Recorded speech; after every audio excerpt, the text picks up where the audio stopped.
What's up, guys? Welcome back to another episode of Seriously Fast Media. We're going to talk today a little bit about Watkins Glen. It's going to be a great little episode. Before we get moving, hit that like button, hit the subscribe button. We're going to go on and do some fun things here in Seriously Fast Media, whether it be on the YouTube, the website, or wherever it may be, all the social media. So make sure you guys do stay involved and stay tuned. So, obviously, Watkins Glen, you've got Kyle Larson scoring his second win of the season and winning Watkins Glen in 2 years in a row now.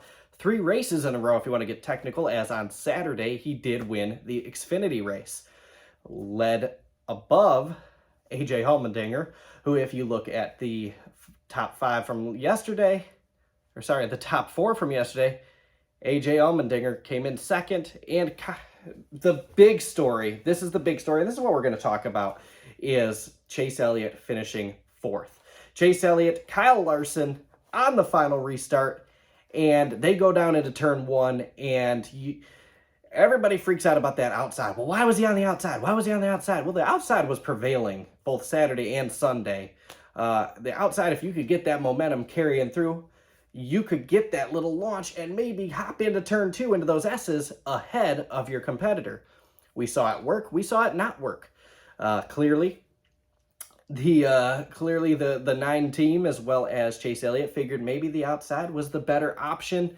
Kyle Larson was fast. I don't know if he beat Chase Elliott fast, but he was definitely fast. And if you got him on the outside, he very well may have taken advantage of that. Sure, it wasn't the shorter ideal spot on the track, but it did prevail again and again and again all weekend long. Now, what happened there was you had Larson get a little push the 9 a little far out. I thought that maybe you'd see either the 22 or the 16 going and take advantage, take it 3 wide out of that exit. Clearly, that did not happen with either of those 2 race cars. And Chase Elliott, a little too far out, maybe got a little loose, maybe got a little tight, maybe it just absolutely killed the momentum, maybe there was some contact made, but in my personal opinion, there was nothing wrong done there. Kyle Larson knows if Chase gets out front going into those S's, the race is over, because that, for all he knew, could have been, and it ended up being, the final restart. Larson had to push him a lot wide. Now, did he push him wide intentionally? Did he slip? Did he get tight? Was he loose? I don't know.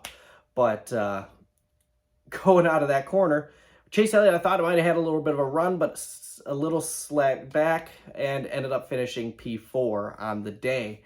Now, Kyle Larson, like I said, in my opinion, I don't think he did anything wrong. It's good, hard, old school, I'm here to win racing. Now, we can always go to Facebook, Twitter, and you get the Elliott Nation out there freaking out. Oh, well, he shouldn't race his teammate that way. I'm sorry, but I can't agree with that. Whether it's Chase Elliott on the flip side and Larson was leading, AJ Allmendinger, I don't care who it is. It's racing. You're there to win. You're not there to give that victory to your teammate. Now, Chase Elliott has 4 wins on the season. He's got the regular season championship absolutely locked up. Kyle Larson has 1 win and only a small handful of stage wins, so he needs every last little bit going into the playoffs that he could possibly get. I cannot fault him as a race fan who knows about how everything works, not one little bit on that run there. He absolutely should have pushed it. He absolutely should have pushed the issue. Should he have door slammed him? No. Did he door slam him? There's conflicting reports. There's no good angle to see impacts, to see bumper door to door bouncing off each other. Even if he did he do it intentionally? Maybe not. Maybe he got tight. Maybe he got loose. Maybe he smacked him. Maybe he didn't. I don't know. And now, post-race, the victory lane celebration, and I wouldn't really call it a celebration. The 5, they were a little uncomfortable with that. You know, did he feel like he did something wrong against Chase, or was it because he felt that, I don't know, maybe Chase has got something coming for him? Kyle Larson flat out said that he does not expect Chase to cut him any breaks or give him any little extra wiggle room going into the playoffs.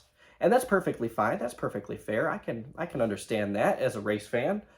But Chase has now had this happen to him twice. That's the second portion of this video here we're going to do. He's now had this happen to him twice by Kyle Larson. Earlier this season at California, Chase was bumped or pushed or forced into the outside wall, caused him to break a trailing arm, spun out. Unfortunate.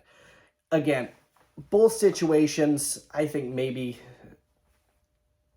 everybody faults Larson because Larson was on the better end of both of those situations. Oh, well, if Chase Elliott did it, people wouldn't be throwing a fit. I don't know. Let's skip the speculation here.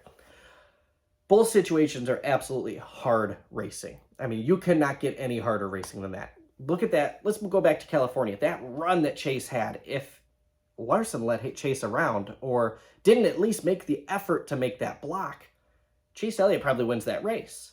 And of course, for you Chase Elliott fans, that's fantastic. For you Kyle Larson or Joey Logano fans, as Joey Logano was on the bottom of that 3-wide incident, it's not so good for you guys. For everybody else, it's, hey, look, they're racing. And that's what it happened. I don't think that anything bad happened there. But, of course, Chase Elliott did get the bad end of the stick on both of those situations. And I don't think Chase is going to retaliate. A lot of people say, oh, Chase has got something for it. I really don't think Chase is going to retaliate. Chase Elliott is not that driver. Does he have it pent up and built up? Yes. Absolutely. Has he done it before? Oh, yeah. Remember Denny Hamlin at Phoenix several years back? I remember that one. Do you remember the Kevin Harvick situation almost immediately after it happened at Bristol last year? Absolutely. Chase Elliott has hothead moments, but he is a very timid, very cool, very calm, collected driver. And I think that really benefits him in the long run because he doesn't really get involved. He's got this thing with Ross Chastain. He's one of those drivers that's been effectively been chastained.